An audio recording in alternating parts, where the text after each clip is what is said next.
की जय, हनुमान जी स्वामी महाराज की जय। देखिए, सबसे पहली चीज है ये राम लक्ष्मण जानकी का राज दरबार है। ये राम लक्ष्मण जानकी का राज दरबार बोला जाता है। ये मंदिर ऐसा है विश्व का पहला मंदिर है बाबूजी, जो भगवान के हाथ में न अस्त्र है न शस्त्र। अयोध्या में। नमस्कार दोस्तों, आज आपको मैं खास इसी बात बताने जा रहा हूँ जो हमारे सनातन धर्म के लिए बहुत ही गौरवशाली और बहुत ही देवभूमि ऐसी ही है। इस जगह का एक इतना महत्वपूर्ण महत्व है हमारे लिए, हमारे सब कि मैं जब यहाँ अयोध्या के बाद सरयू नदी के पास गया। सरयू नदी में आप जानते हैं कि भगवान श्री राम समाधि तो हम नहीं कह सकते पर अंतर्धान हो गए थे, और वहाँ के जो पंडित जी है बहुत ही सरल और एकदम बहुत ही अच्छा लगा वो बातें जानकर। इसीलिए मैं आपको ये बातें पंडित जी के मुख से जो बातें मैंने सुनी भगवान के भवन में त्याग करके तब यहाँ पर आए थे। और ये दक्षिण है और ये उत्तर है। यहाँ पे दक्षिण से उत्तर को सरयू जी बहती है, उत्तर वाहिनी है, उल्टी दिशा बहती है 4 किलोमीटर में। और यही जा करके हमारे अयोध्या में पश्चिम से पूरब बहती, वहाँ सीधा दिशा बहती है, यहाँ उल्टा दिशा बहती है। और यहाँ पर अकेले राम जी, भरत जी, शत्रुघ्न जी, हनुमान जी और पूरी अयोध्या प्रजा सहित भगवान आए थे। ये वो स्थान है सरकार। सबसे पहले माता सीता जी अपने शरीर को त्यागी थी।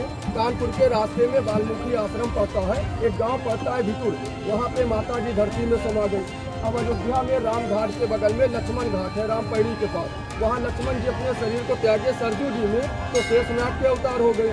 बचे राम जी, भरत जी, शत्रुघ्न जी, हनुमान जी। मगर भगवान किस महीने में आए थे? कुआर में, पितृपक्ष में, श्राद्ध में भगवान आए थे। जब आए हैं तो पहले सरयू मैया का चरण स्पर्श किए हैं। उसके बाद ये दक्षिण दिशा है, हमारे पितृलोक रहते हैं, भगवान पितृलोक में आए थे। उन्होंने अपने माता पिता का तर्पण किया। तर्पण करने के बाद जो है भगवान ने बालू का पिंड बना करके रेत का उन्होंने पिंड दान किया राजा दशरथ जी का, अपनी माता जी का। क्यों किया? माता सीता जी गया में कर रही थी, भगवान साथ में थे, भगवान फूल तोड़ने गए थे और तिथि निकल रही थी, तो माता जी ने सोचा लाओ हम कर देने, तिथि खत्म हो जाए। आप कैसे कर सकती हैं? जिसके 4 पुत्र हैं आप कैसे कर सकती हैं? तो उन्होंने कहा प्रभु तिथि निकल रही थी इसलिए कर दिया। कहीं कोई साबूत है? कहीं हाँ साबूत है। जो गौ माता थी वहाँ गया में, उनसे पूछे तो गौ माता ने झूठ बोल दिया था। तो उनको जो है माता जी ने श्राप दे दिया कि जाइए कलयुग में तुम दर दर दोना चाटोगी। और जो नदी है वहाँ पे गया में, उनसे पूछे तो वो भी झूठ बोल दिया। तो उनको भी माता सीता ने श्राप दे दिया कि जाओ तुम सूख जाओगी, जल नहीं रहेगा यहाँ। तो गया में जल नहीं रहता सर, जब खोदोगे तो जल निकलता है। तो माता जी तो भगवान यहाँ तर्पण किए, पिंडदान किए, सरयू जी का जल लेकर के गौ का चरण धुले, परिक्रमा किए। जब इनकी पूंछ उठाकर मस्तक पे लगाए तो भगवान की भी ब्रह्म हत्या खत्म हो गई और गौ माता भी शराब से मुक्त हो गई। क्योंकि रावण ब्राह्मण था ना, जब भगवान लंका में मारे थे तो उनको ब्रह्म हत्या लगी थी। इसीलिए भगवान ने सोचा दक्षिण से उत्तर को सरयू जी बह रही है, उत्तर वाहिनी, और पितृलोक चल रहा है और गौ घाट है, अपने माता पिता का तर्पण भी कर देंगे और गौ का पूजा करने के बाद अपना ब्रह्म हत्या भी उतार लेंगे। तो जब भगवान की ब्रह्म हत्या खत्म हो गई, जब भगवान 4 कदम सरयू जी के अंदर जाते हैं इतने पानी में, तो सारे देवी देवता उपस्थित होते हैं, ब्रह्मा जी। तो ब्रह्मा जी कहते हैं कि हे भगवान, जिस कार्य के लिए आए थे वो कार्य आपका संपन्न हुआ, लीला खत्म हो गया, लीला खत्म हो गया। 11,000 वर्ष आपका धरती पे पूर्ण हो गया है। अब आप वैकुंठ धाम पधारिए और सबको दर्शन दीजिए। जिस रूप में आप जाना चाहते हैं प्रभु, इस रूप में धारण कर सकते हैं। तो भगवान डुबकी नहीं लगाते, जल समाधि नहीं लेते। लोग आते यहाँ पूछते पंडित जी भगवान ने जल समाधि कहाँ लिया था? तो हमारे मतलब हिंदू में कभी कबर नहीं बनती कि समाधि बोली जाए। भगवान अंतर ध्यान होते हैं। तो भगवान राम से विष्णु के अवतार हो गए, विष्णु चक्रहरि।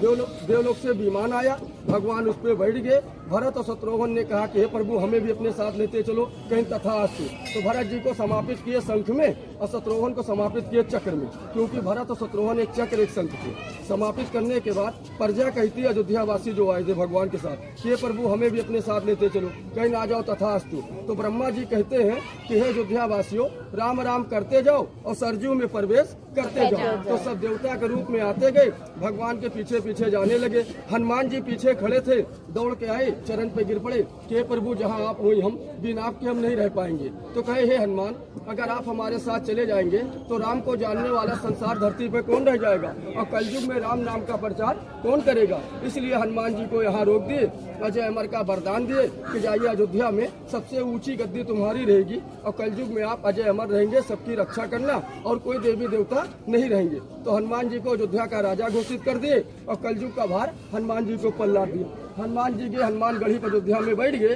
और भगवान यहाँ से विष्णु लोग वैकुंठ धाम को चले गए। इसके विषय में तुलसीदास ने कहा है, कल्पकोट काशी बसे, कल्पकोट काशी बसे, मथुरा बसे हजार, और एक लिमिट सरजू बसे तुले न तुलसी दास। और बहुत कीन जो अचरज राम, पजा पाल रघुवंश मुनि, निस गौने निज धाम। भगवान पहले अपने माता पिता को तारे, फिर अयोध्या वासियों को तारे, फिर अपने आप को मुक्त किए, आए थे राम के रूप में, गए हैं विष्णु। Thank you. जय सिया राम। हाँ, तो कैसी लगी आपको ये बातें? मुझे तो बहुत अच्छा लगा पंडित जी के बारे ये सोचकर कि ये सत्य है, हनुमान जी हमारे साथ है। बस हमें अपनी भक्ति, अपने सनातन धर्म में पूर्ण विश्वास रखना है और अपने धर्म को आगे बढ़ाना है। अगर आप भी मेरे साथ सहमत है तो प्लीज़ इस वीडियो को लाइक, शेयर और सब्सक्राइब ज़रूर करना। Thanks for watching. जय हिंद, जय श्री राम।